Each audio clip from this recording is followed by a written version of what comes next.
So the core points I'm going to make in this presentation are that to understand the law relating to a particular technological practice, you need to do more than find the legal rules or regulatory instruments that mention that practice.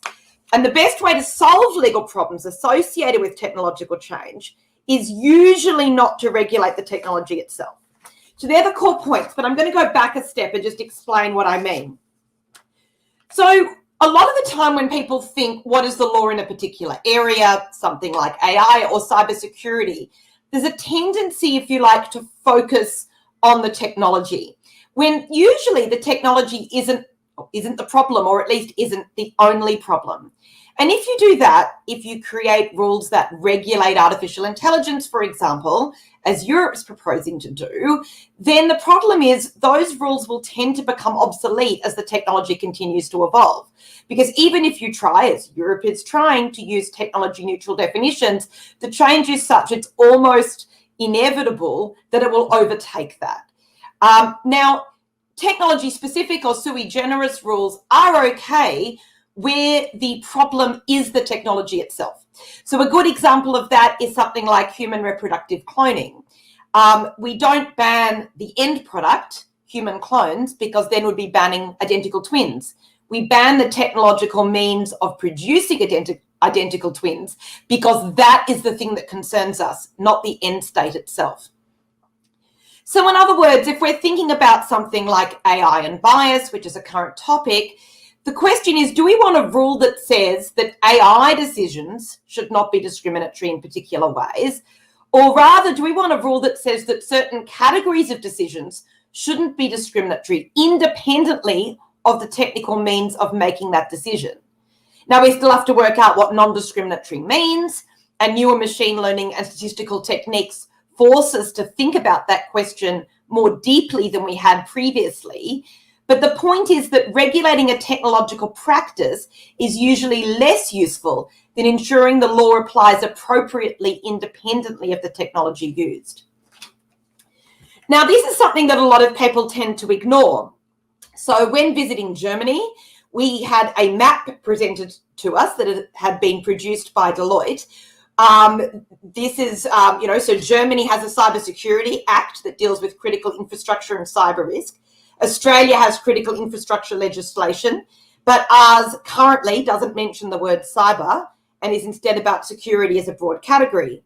Now, that's currently being updated in various ways, including some cyber-specific provisions.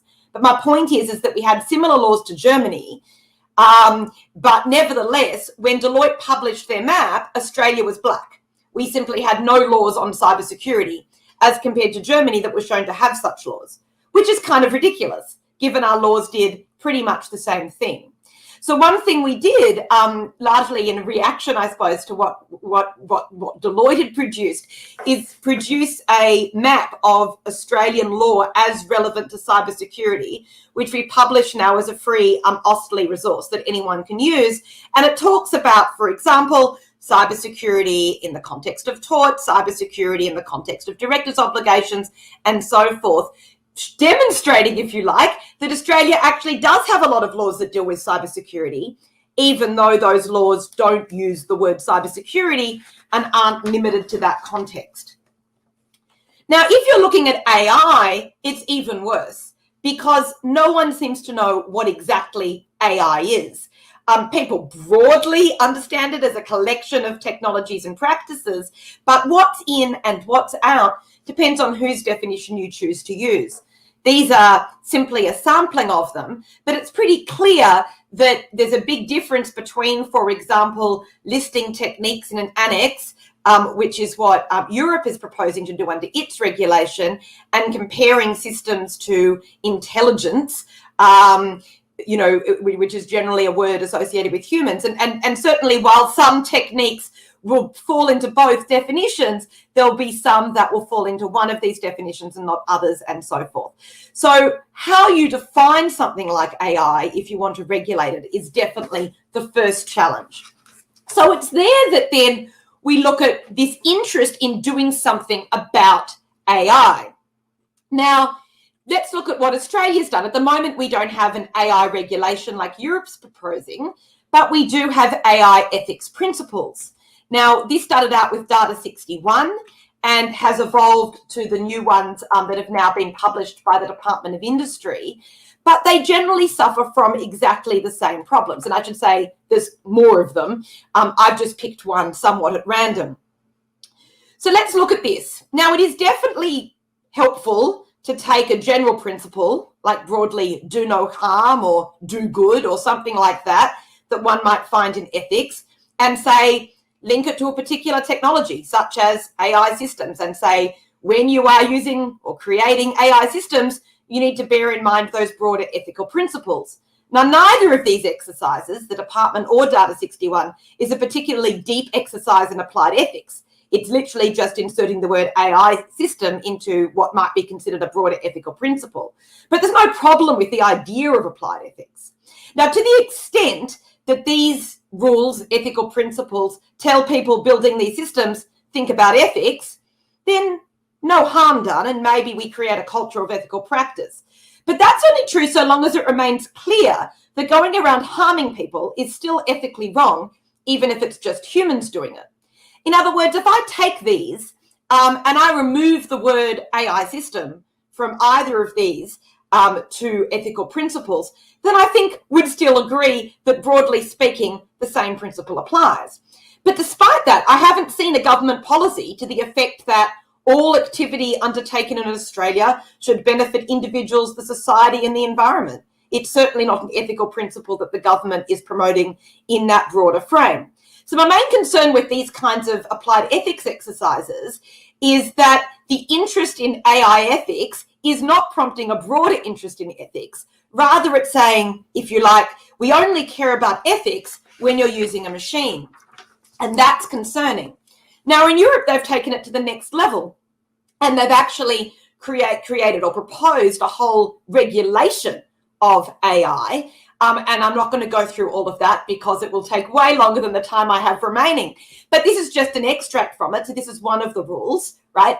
The placing on the market, putting into service or use of an AI system that deploys subliminal techniques beyond a person's consciousness in order to materially distort a person's behaviour in a manner that causes or is likely to cause that person or another person physical or psychological harm. Now, no one can really disagree with this. I'm glad that such systems are going to be banned in Europe. But I would be equally happy, I think, if they just removed the word AI that's in red here.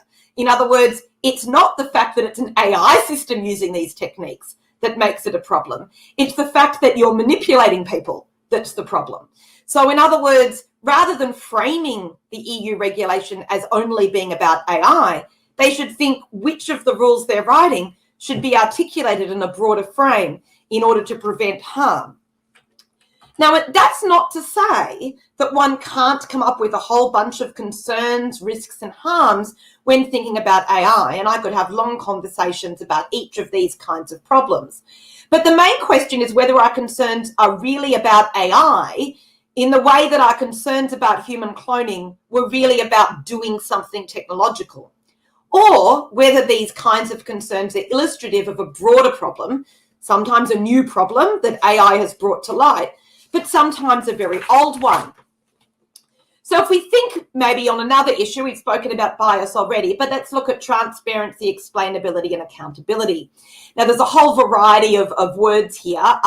Transparency is essentially how much someone outside knows. Where did the data come from? Was it altered or cleaned? How accurate is it? What algorithms were used? What assumptions were made? In other words, telling people what you're doing, being transparent about activities. Opaqueness is another word that sometimes gets used, and Jenna Burrell's written on this quite well. But essentially, it's taking the opposite perspective. So from the public's perspective, what's the problem? And as she points out, the problem is sometimes technological because the systems are complex or because we don't understand the code. But very often, it's much more mundane. It's deliberate opaqueness. Companies don't disclose trade secrets. Governments want to maintain operational secrecy, particularly in areas like law enforcement. So it's less an issue that we're using AI and that's why things are non-transparent or not explainable, and more no one wants to tell us what they're doing in the first place. But another important point to make in the context of transparency is it doesn't have to mean telling people all the details of what a system is doing. Think about something like automated vehicles. Now, if there are tests for automated vehicles and they run on roads and never crash, this is a hypothetical, I'm not saying that's currently the case, then does it really matter that the neural network doing the driving is really complex and hard to understand? I would argue no. As long as we have a reason for driving them, in other words, they've been tested and demonstrated to be safe, we don't necessarily really need to worry about explanations of particular subsystems within the vehicle. We certainly don't attempt to understand most of the machines we use now. So what I guess I'm trying to separate out by this point is the question of what it is that we want to be explainable or transparent. And it's not necessarily the details of the system itself. That will depend on the context. What we're really concerned about at the end of the day is accountability rather than purely transparency. So, you know, when a decision maker makes a decision or draws inferences based on a non-transparent automated process, is that a bad thing? And the answer is, well, again, that kind of depends on the context. There are certain kinds of decisions that really do need to be accountable, either generally or to particular people, but not all decisions need to be accountable. And I should say transparency is necessary, but not sufficient for accountability, or at least some measure of transparency. Not necessarily the full details of a system, but in some cases simply an evaluation of that system. As I said, it depends on the context. Because, you know, at the end of the day, most decisions are not made transparent, and for good reason. I don't have any right to know why somebody else isn't eligible for a benefit, or why police choose one site for random breath testing rather than another. I have no right to demand an explanation of those kinds of decisions. Some decisions don't need to be explained to anybody, including personal decisions about who to date or marry. Some decisions need to be explained to everybody, like judicial decisions. When a judge makes a decision in a case, they have to release a public judgment. That's part of our system of justice. And many decisions need to be explained to some people and not others, like that example of denying a person benefits. It depends on context. And part of that context is going to be who's making the decision. Is this a government decision or a private sector decision? So, in other words, we can look at dimensions of decisions in different ways. We can look at the sector in which a decision is made. So is it national security and law enforcement? Is it government? Is it a public company, a private company? What's the legal and factual context of that decision? What's the context in which the decision is being evaluated? Is it being challenged by somebody with standing to do so? Or we can look at the dimension. Is it automated, right? And I would argue that last point, the one in red, is perhaps the least important of all of these in deciding what needs to be explained. And that's not the approach that's been taken in Europe. If you look at the GDPR, they are focusing on what is required for decisions based solely on automated processing. And there's a whole range of problems I could raise in relation to this, including its ambiguity and does it apply when you're not processing personal data and so forth. But should we even think about making explainability rights limited to automated decisions? I would argue not. In other words, if we're thinking about transparency and explainability of decision making, my argument is that broadly speaking, the level of transparency required or the type of explanation we should require should be similar whether the decision is based solely on automated processing, relies on inferences drawn from automated processing, or is done by humans working, perhaps more slowly, through some kind of data-driven statistical reasoning process, or even just a traditional human decision maker. Attempts to draw distinctions among these to decide what kind of explanation is required is a flawed approach. Now, AI does raise technical challenges, and we certainly don't want neuron by neuron explanations for AI systems any more than we might want to put humans into a functional MRI machine to understand why humans made a particular decision. That's not the kind of explanation we're looking for in either context. But my view remains that if a decision needs to be explained because of contextual reasons and you want to use AI, then you need to find a kind of AI that can generate the right kind of explanation. Using automation should never be an excuse. And this is the same point that has been made by the Australian Human Rights Commission in its report. Australian government should not make administrative decisions, including automated ones, if they cannot generate the right kind of reasons. And I'd argue that's exactly the right approach. So in conclusion, broadly framed laws that don't mention the technology are not necessarily a weak approach to the risks posed by that technology. Rather, it's often the best means to ensure resilience of reform in a constantly evolving socio-technical context. There's a place for technological specificity, but it is more limited than you might think. In other words, if AI is causing problems, that doesn't mean the best response is to regulate AI. Soft law, especially technical standards, can offer technologically specific advice on how to meet specific requirements, but rarely do we want to frame those requirements as only applying in a context like AI or, for that matter, cybersecurity. And applied ethics shouldn't be a sideline, but we shouldn't pretend that broader ethics only matters for machines. We can think about ethics just as we can think about regulation, but let's not limit that to a particular technological context. Thank you. Thank you very much, Lyria. Really appreciated that introduction to the topic for me. Maybe taking you just to the Australian context for one comment, is a law like the one that's been recently proposed by Labor in our federal parliament around declaring ransomware payments. Is that helpful in our current context and given this framework that you've outlined? Look, I think my answer to that would be it depends on how that rule book is ultimately framed.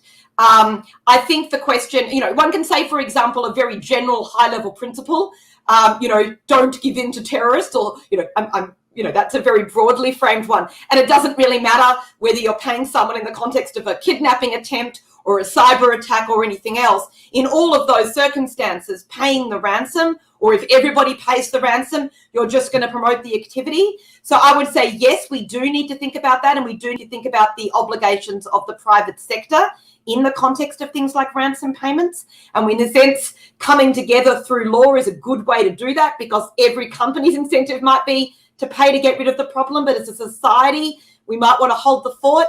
I would only argue that we don't necessarily want to limit that to the context of cyber attacks generally, or particular kinds of cyber attacks, or create a sort of technical bound around that proposed law. Thanks, Lyria.